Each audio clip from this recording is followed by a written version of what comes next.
Matches.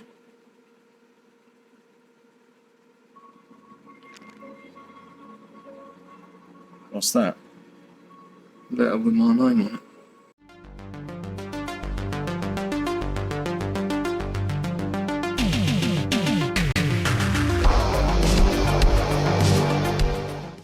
Hi, this is the Professional Amateur Hour coming to you with another review. This week, Leo sent me Ripper's Revenge. And this 2023 film was directed by Steve Lawson and stars Chris Bell, Raph Bird, and Rachel Warren, among others, of course. The story of this movie takes place 1 year after the Jack the Ripper murders, and it follows the journalist who kind of reported on it. And during the original crimes, he would fake these letters from Jack the Ripper and kind of publish them, or at least include them in his own reporting. And so now Jack the Ripper has returned, and he is sending letters in the same style and handwriting to this journalist. And so he's kind of freaking out about it, how the murderer has him in his sights, or at least has his attention. And everyone else is kind of like, well, you kind of wrote the first letters, so why would we assume anything different this time? But he swears he didn't write these letters, so now he's got to try to figure out what's going on and what's happening.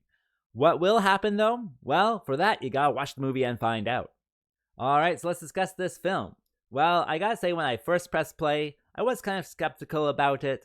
I had seen other movies by this production company, and not all of them have been that interesting. I think Leo reviewed another one that they made called Ripper Untold, and I think that's actually like the...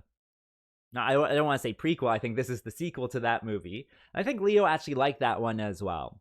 And with this one, it is very similar to their other movies, and we'll discuss why that is exactly. But overall, I thought this movie was somewhat interesting. It certainly had clever elements that I enjoyed, like the fact that the journalist had written the letters before, and everyone kind of knows it. And so they're all just very skeptical about where these letters are coming from. They just assume it's from him again. And there are a few murders that show up too, so like you gotta really kind of try to connect all these things in your mind as well. And you start to guess, like, if you believe the character, you start to guess who the Ripper might be this time, because it's clearly someone who has like access to him. And so you just start to guess, but at the same time, you're still wondering if it's like going to turn into like a Mr. Jekyll, Dr. Hyde type of situation where it is him, but he's unconscious of it. So it does have this intriguing quality to it throughout the whole story that allows you just to engage with it and, you know, interact with the characters and the plot, of course. So that's definitely good. In addition, there is this girlfriend character, and I did like her a lot. She is a prostitute and also the breadwinner of the couple. So she goes out every night to, you know, get business, and then comes back and, you know, shares the money with the guy.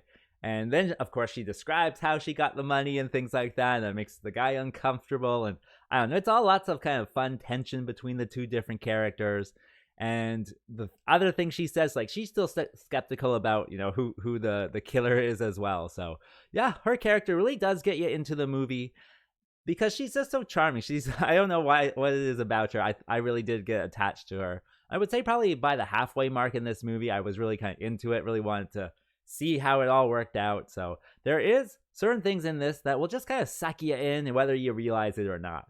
Other than that, of course, it's a murder mystery, so you're always trying to figure out who Jack the Ripper is and what's going on. So you don't find out until the very end, but they do keep it quite a secret, and you really are guessing. I made my guess like quite early on who it might be. I was wrong as well, which is also a delightful surprise as always. So if you are into that period piece murder mystery type of thing, you can certainly watch this one and get some enjoyment out of it. And that brings me to what doesn't work with this movie. Well, with this one, it is a lot of talking in rooms, and that's kind of what I've gotten from this production company before. I forget which one I did. It was like Dr. Jekyll, Mr. Hyde or something, but it was all, again, in rooms. And these rooms are kind of claustrophobic. They're small rooms. The other thing is that there's a very limited number of characters in these rooms. Like, there will always just be like 3 or less characters in a room. I actually just watched the film, I guess last week, and reviewed it, and it was, again, lots of people talking in rooms, but they would have like 10 characters in a room. They would have 10 people standing around. This one, they have a maximum of 3, so very limited cast, and you do get kind of that limitation feel to it while you're watching it, where really they just have these, 6-7 actors, and even then, like, only 4 of them really actually matter in the story. So these 4 actors having to see them talk to each other just over and over and over again is not very exciting. You do get attached to them, but at the same time, like, you wish that they would be outside. You wish they would do anything that was interesting rather than just talking to each other. And so even though it is affecting the pace and kind of that engagement level, I think you do interact with the characters. It's just, you gotta do it slowly. It happens over the first half where you really kind of start to understand them. So what else can I say about this movie? I don't know. I am conflicted about it. I certainly enjoyed it by the end. You do get involved with it, but at the same time, it's hard to get into, or at least maybe not hard is the right word, maybe kind of slow to get into, because when they're first talking, it's just more and more talking in rooms until you really start to see the characters for who they are and that type of stuff. So if you can, wait through the first act, then you'll probably enjoy this one. So who would I recommend this film for? Well, if you like kind of period pieces and dramas and murders, then maybe this is going to be good for you. It does take some patience to, get into it, but if you're a fan of books from this era or, set in this period of time, it's probably things that you're used to. So if that sounds like you, then press play on this one. As for a rating, well, I'll give it a 3.4 because I did think it was mildly interesting. And with that being said, I think that's all I wanted to say. So like and subscribe, and I'll see you next time.